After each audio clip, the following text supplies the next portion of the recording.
Hi, I'm Danielle Hartman. Welcome to Port in PA, a series sharing the stories of Pennsylvania's craft beer industry. Part of our latest episode may look a bit different.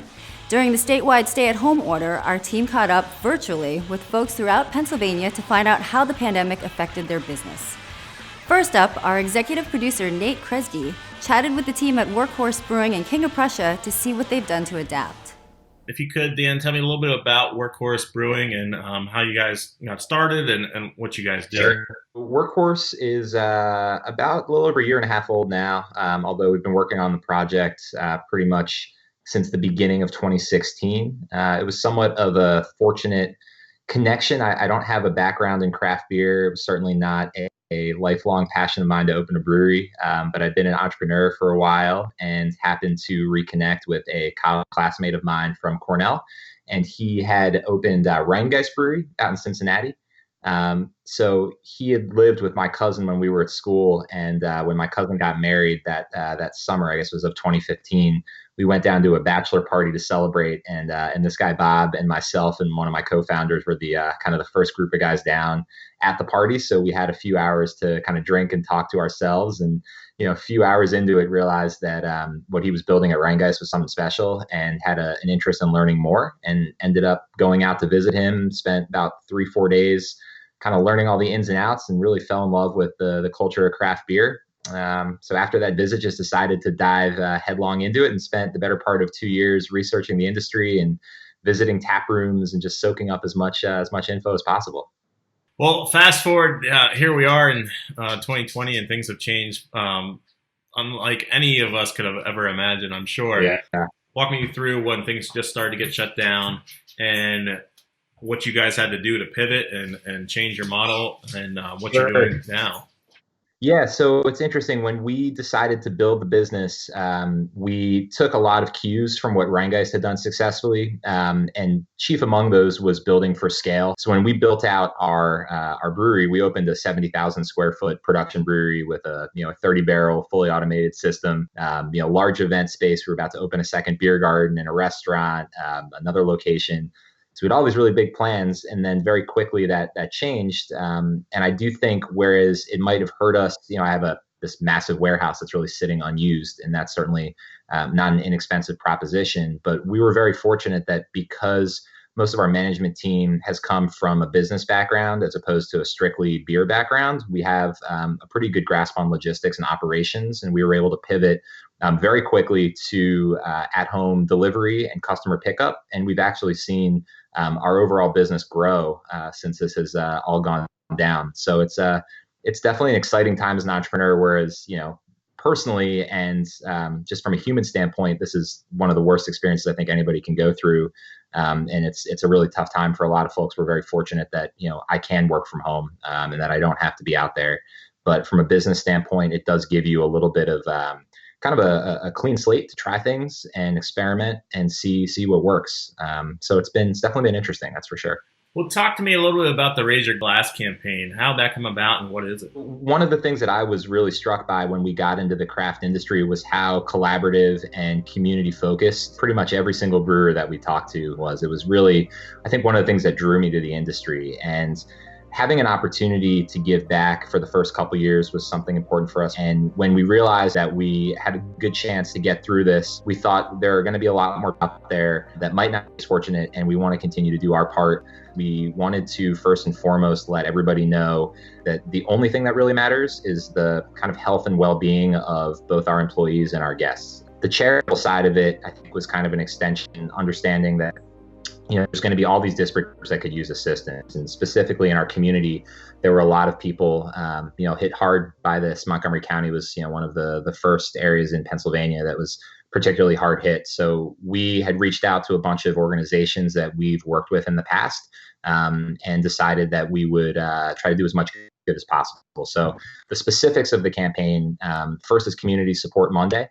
So every Monday, we are donating $1 from every 4-pack that we sell across all of our brands to 3 different local causes. We have the Upper Merion Township Foundation, which supports a variety of initiatives and folks who are at risk in our community. We're also donating to Laurel House, which is a domestic violence advocacy group and resource for folks who, again, you think about what's going on during COVID. There's a lot of folks who are going to be stuck in bad situations, literally and figuratively, in their house. So we wanted to be able to support those who are facing those challenges. And then lastly, we're working with the Montco Anti-Hunger Network to raise money for local food banks and for people who are struggling to get a good meal during all of this. The second part is our Workhorse IPA.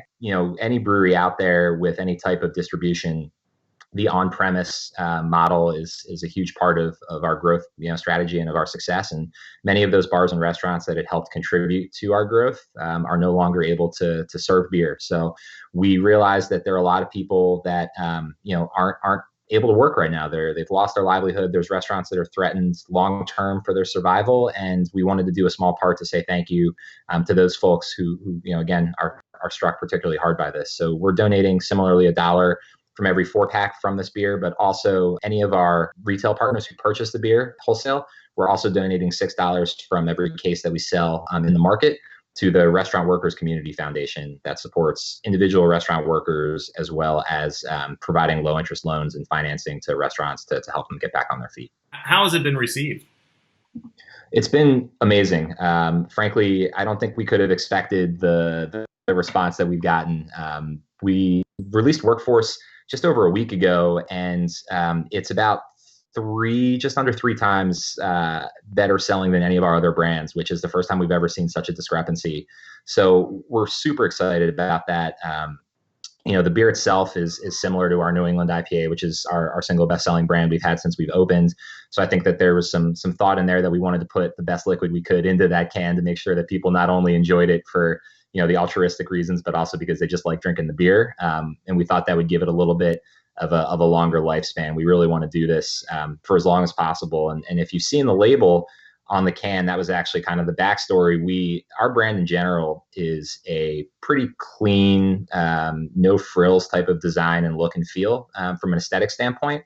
And we wanted this label to be a slightly different take on that aesthetic. So we essentially put a row of bricks. It ended up being about 3 or 4 rows of bricks. And every time that we will brew that beer, we will add additional layers of bricks to kind of symbolize the rebuild of the restaurant industry. So my hope is that we'll have many layers of bricks and many iterations of this can.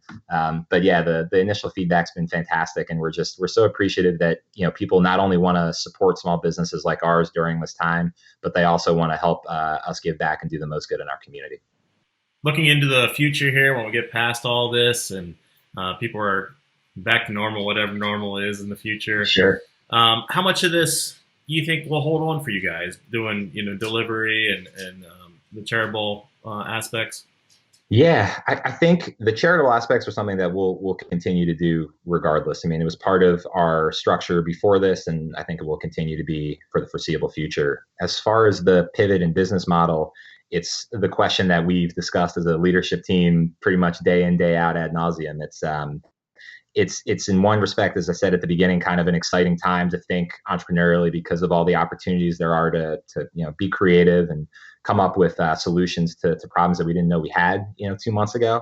But again, we invested pretty heavily in a large warehouse space, and we're going to have to think creatively about monetizing that space so that the business has fiscal viability moving forward. So I think big picture, I can't imagine a world for us that would not have delivery at this point. It seems to be something that's well received by the customer base. The convenience factor is great. And, we're really lucky that we have a team in our tap room, chief among them, Nate, our brewer, and Matt, our taproom GM, who are just, OCD when it comes to logistics and making sure that customer experience is smooth and positive and easy. So I'd bet pretty strongly that that's going to be a part of our business model moving forward.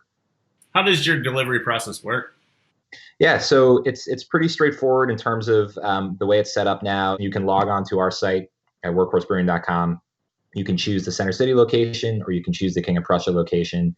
And then it's pretty much just as simple as going to an order here button. You browse the current inventory. I think right now we have 11 brands available in can. Couple growler options as well. And then you can place your order Typically in KOP, it's same day delivery. Obviously depends on the time you place your order and where you're located. Currently, we're delivering to about a 12-ish mile radius around the brewery, which is it's a pretty good footprint. We actually just added delivery to Westchester, Downingtown, Exton once a week, starting next week, Thursday, the 14th of May.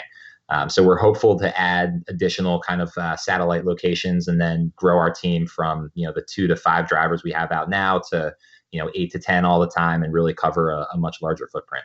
Well, that's great, Dan. Anything else that, we didn't touch on that you feel like we should? Anyone listening who's been to our brewery or who's interested in coming, we can't wait for the day to have you back. But until we can be unequivocally confident, that everyone coming in and everyone working there is 100% safe and secure, I'd say it's highly unlikely to see us open.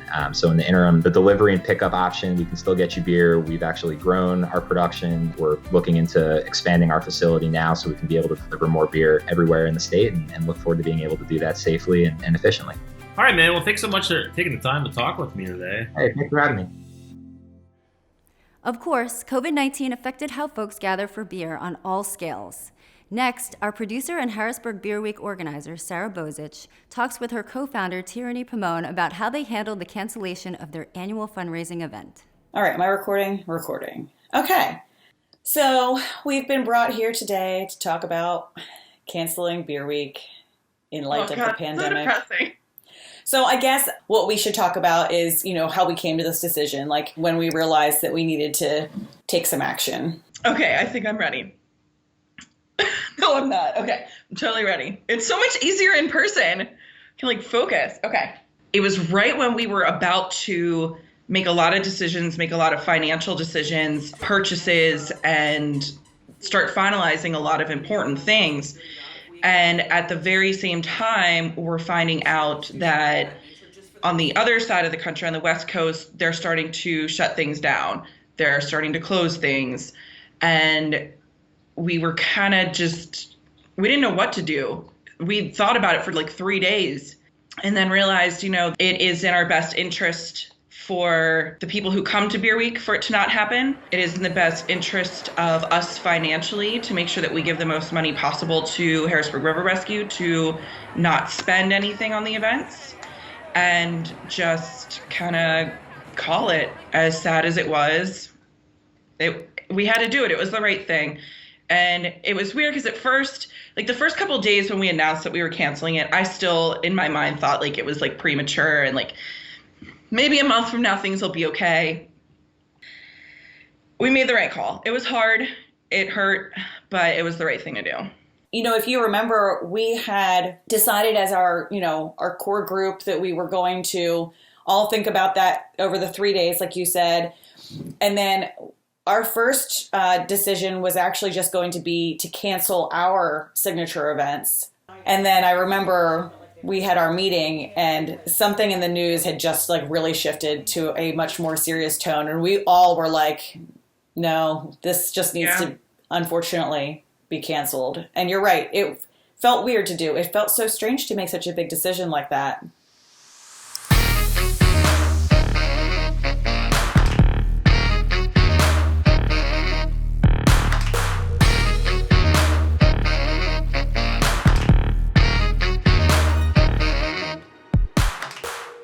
Beer Week would have been April 17th through April 26th. This would have been our 6th year of Harrisburg Beer Week. We started it specifically to showcase all of the great local craft beer that we have here and get people out and experiencing and drinking it. And then at the same time, using that energy to give back to the community directly with Harrisburg River Rescue and emergency services. That's really hard to say when you're drinking. In a normal year, what does Beer Week usually raise for River Rescue? Between the money that we get from sponsorship, from the 717 collab, from events, from ticket sales, from merch sales, from donations, all of these wonderful things, we are usually able to donate about $35,000 on average each year, sometimes a little more, sometimes a little less. Over the course of 5 years, we've been able to give them a total of about $160,000, which is a huge chunk if not their entire budget. Harrisburg River Rescue is entirely volunteer-based, nonprofit. They do get some grants. They do some, fundraisers and things on their own, but this is a very key event for them. There is good news out of all of this. We are going to be able to give them money this year. Of course, not going to be as great as every other year, but being able to commit to giving a donation of any size to them still feels really reassuring and good right now. When you first shared with your friends even, or when we shared it publicly on the site, what was the reaction you got from supporters in the community when we made this decision? From the start, we were some of the first people to start canceling things, especially with it being a month out. The response was good. I was surprised. I was really expecting to get a lot of skepticism from people. Everyone was extraordinarily supportive. People started sending me all kinds of ideas of things that we could try to do in lieu of Beer Week. Hey, you can still sell your merch online. I'll come pick it up from your house. You can still do virtual happy hours, which is what we ended up doing, is having a little bit of a virtual event. And it's cool to see how much of an impact that has on people's lives, that they were sitting there oh, I want to do this, and here's how we can still do something. And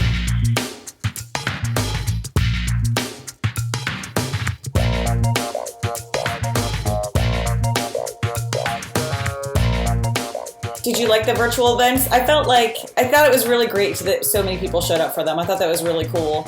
And it was kind of neat for me because I'm usually at the door, so I sometimes don't get to drink or talk to people really. And I thought the homebrew thing is not usually my circuit. So to hear from those guys was very interesting. And that was a cool, productive conversation that I thought we had. I actually felt like I got to know these people that I don't, because again, Battle of Homebrewers, I don't really get to talk to people much. We don't get to talk to people much. It's so busy. Yeah. I think with Little Big Beer Fest, a lot of people needed that. A lot of people needed a reason to open a big beer on a Saturday. And a lot of people just needed to talk to someone outside of their immediate circle. Who I hear that. Who else is out there? And one of the main reasons I wanted to do the digital thing is I felt right now we really need to feel a bit of togetherness. Everyone feels so far apart. Even in your own household, you don't feel quite right sometimes. So it was really nice to just get together and have a good vibe for an afternoon. Thanks everybody for coming. Sarah and I have pretty checked your IDs. You're all good to go. You're good to hang out. And this is the fastest we've ever gotten everybody. What was the thing? Is there any particular thing that you missed most about not having a real beer week? I miss my beer friends. At the end of every beer week, I always feel a sadness because it's the one time of year when all of my beer friends are in one place, all at the same time. Everyone's having a good time. At the end of beer week, I'm always oh, I miss all my beer friends. And I really missed all of my beer friends this year in a big way. 50, 60 hours to headspace. Correct. It's interesting how funky it is on the first sip, and then it just clean. It just clean, yeah. You think it's gonna have all these layers and dimensions. So the other component we have of Beer Week is, of course, the 717 collaboration. What is and was the status of that beer, and does it have a future? This year's breweries are Trogs, Appalachian Brewing Company, Zero Day Brewing, the Millworks, and Boneshire Brewworks. The Millworks is the newest addition. We do try and add somebody every year. It was a little bit different this year. Each brewery had done a test batch, but not of what the final beer would be, a test batch that tested a component of the final beer so we could really hone in on the ingredients that we wanted, the flavor that we wanted, the outcome. We were focusing really on using this Gewijk yeast. I really hope I'm saying that right. Everybody says it different ways. Mostly because it is very versatile and different depending on what you put it with. It can have a totally earthy flavor. It can have no flavor. It could be a tropical flavor. And when you're doing a collaboration beer, it's kind of cool to see how the ingredients can collaborate on their own. We are hoping to still make that a reality. When we decided that we were not going to be able to continue with Beer Week, we got in contact with the breweries that collaborate on 717 before, to just let them know kind of what was going on, get their thoughts. It was kind of like a reassurance too, make sure that we weren't, acting too prematurely, and everyone was right there with us on, this is the right thing to do. The good news is, as we were discussing the cancellation of Beer Week and what was going on, all of the collaborators wholeheartedly wanted to continue to brew this beer, specifically because it does benefit River Rescue so heavily. And it also would be really nice to see everyone in a good way again and coming together for something really great when we're able to. So we're hoping that when things open up again, we can get the beer brewed and get it out to everybody, and that would be really, really awesome. Now we take a look at a story we recorded prior to the pandemic. Shippensburg University professor Alison Feeney mapped Pennsylvania's breweries for a state project, then turned it into a book and ultimately a brewing course.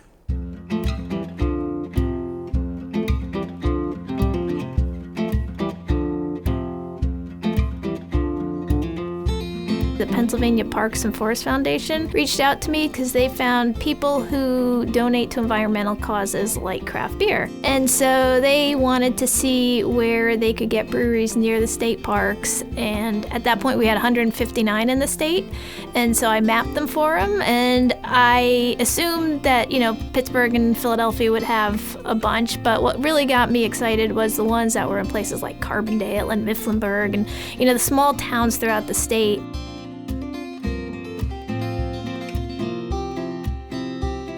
At that point, I went out and traveled to all 159 of them, and I really fell in love with how they reuse buildings, how they tell about sort of the local lore and that cultural heritage of Pennsylvania.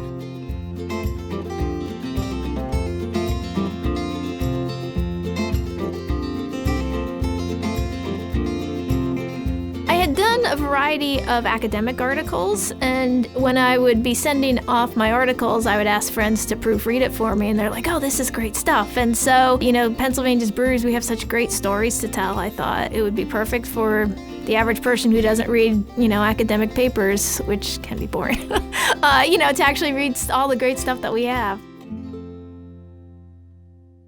I did my master's out in Portland, Oregon, and I would meet with my advisor and a couple other people in a brewery to talk about research all the time. And that's really where I fell in love with the idea of these places where, quite often there's not a TV. You actually have to sit, you talk to people, you communicate, and you learn so much when you sit and talk with people. And that's really how I fell in love with craft beer, was more from the experiences that you get more so than the actual beer. The fact that they were really good is pretty helped too. I had done some traveling around Germany too, and it was the first time that I was like, wow, this is actually beer like I've had in Europe. I knew the industry's growing too fast, so that would be a crazy book to write because it would be outdated so fast. So what I really wanted to do was give people a sense of the stories and the topics. So I cover really sort of early settlement history, and then I highlight some of the breweries that kind of reflect that, like Yards, for example, where they have recreated the recipes of some of our founding fathers, or tourism with places like Trogs that really have just a great interaction and tour and accessibility for people to learn about breweries. That's really the idea, is that I had, about 10 topics that even if you don't like beer, the idea of celebrating Pennsylvania with its natural wonders and just the people and individuals and entrepreneurs that we have, to highlight some of those stories, but then highlight about 10 to 12 breweries per chapter. All of the different facets of the industry. I love that it talks about the history and all of the different impacts that it has. But what in your mind makes a good brewery? Well, I think having good beer, first of all. I mean, there is a lot of breweries in this state. Anybody can make a good beer by accident once. To repeatedly do it over and over again, to be able to maintain the styles and, what a beer should taste like, is difficult. So that's obviously what what it is. But from there, being able... I work at Shippensburg University, and we have been working on developing courses for the general public interested in brewing, but particularly some short courses for those intended for the industry.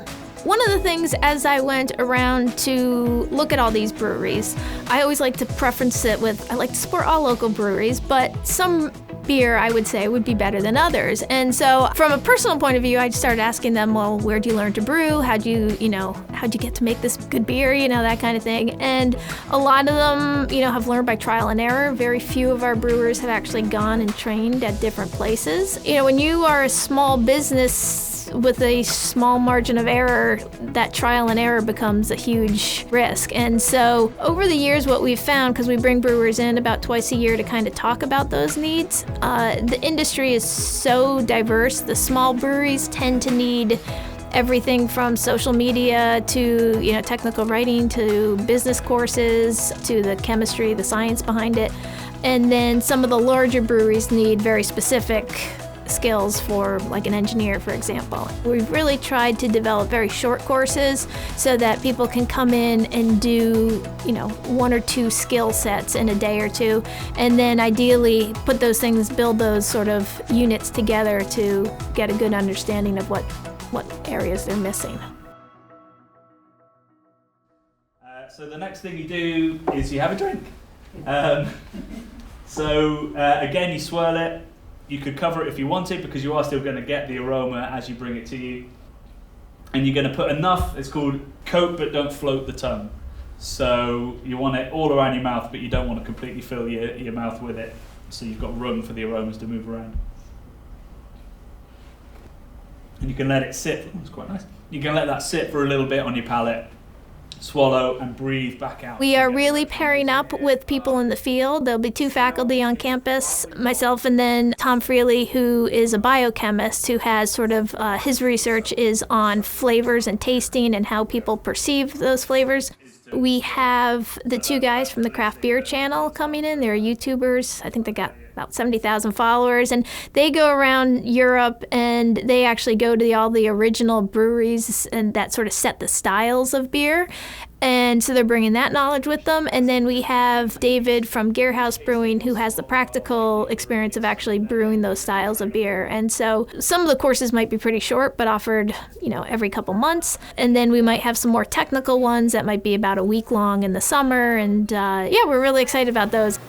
This is for the professor. Is there a part of Pennsylvania that you think of as the heart of the craft beer industry that just has per capita more breweries than anywhere else that people could focus in on?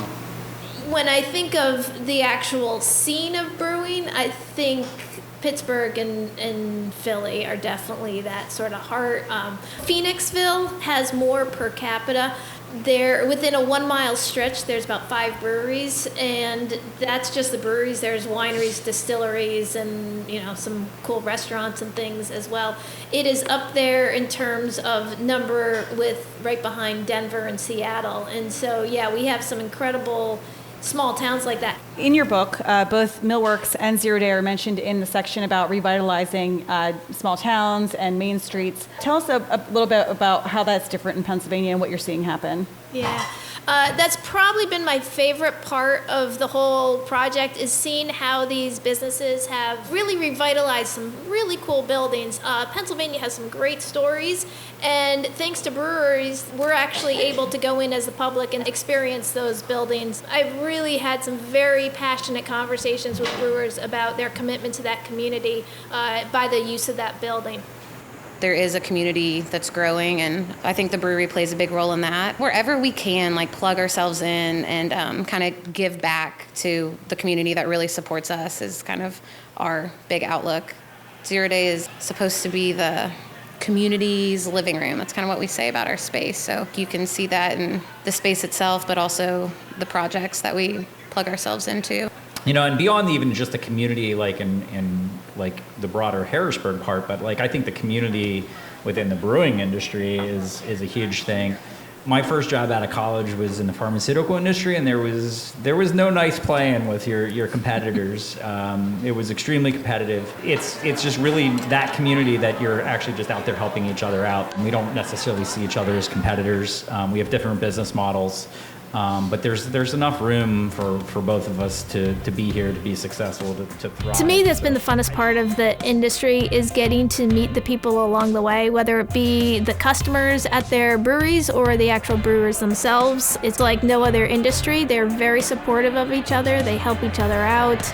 It is the most congenial group of people, and people do, if they go to one, they'll go and visit another one, and I still try to get out to as many as possible. They keep growing so fast, so I can't say I've gone to all of them, but I've made it to most.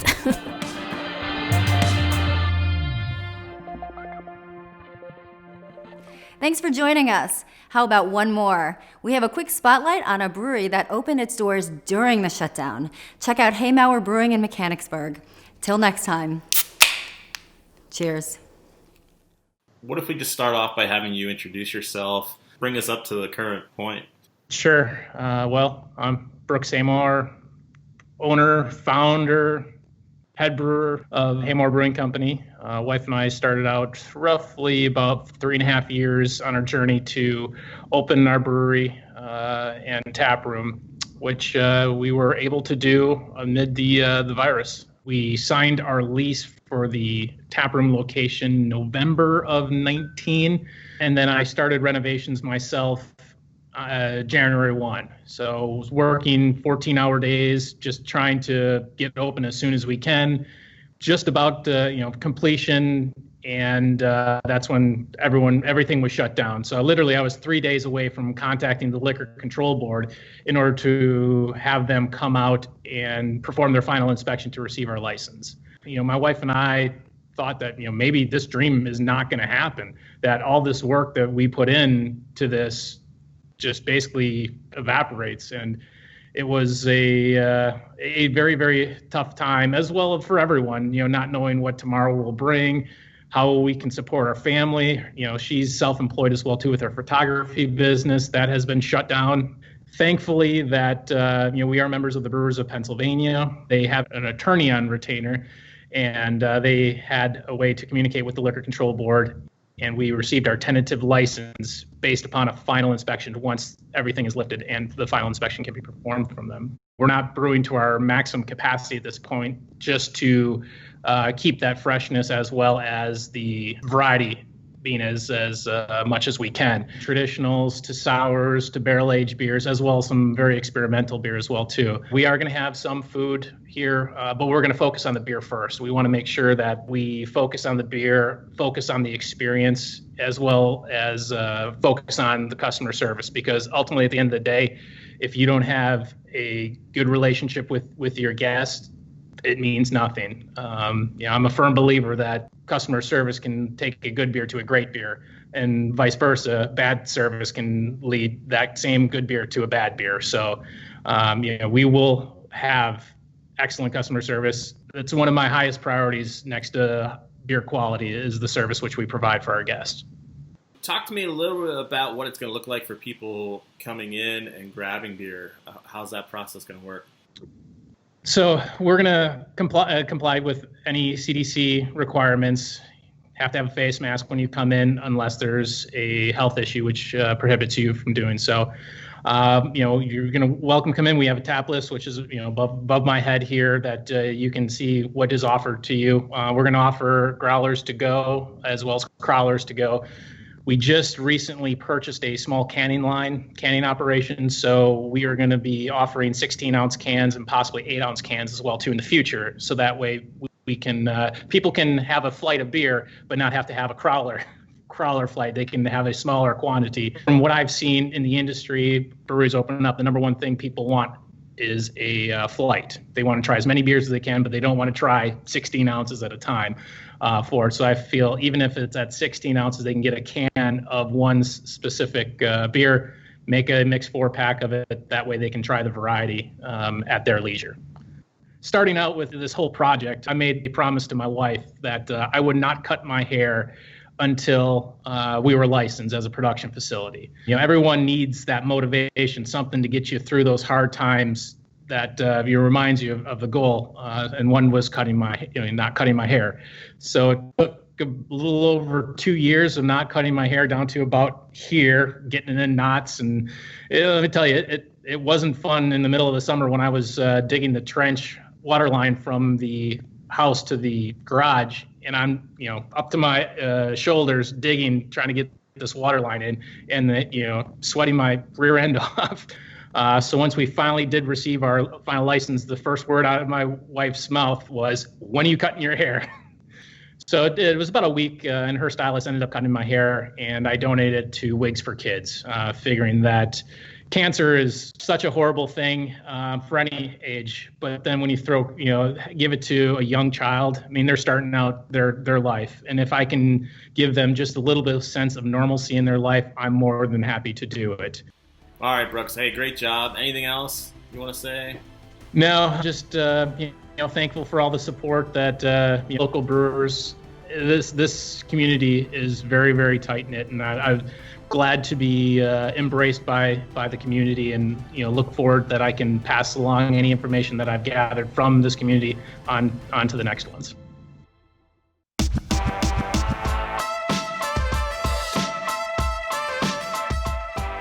Hey, HBC fans here, Brooks.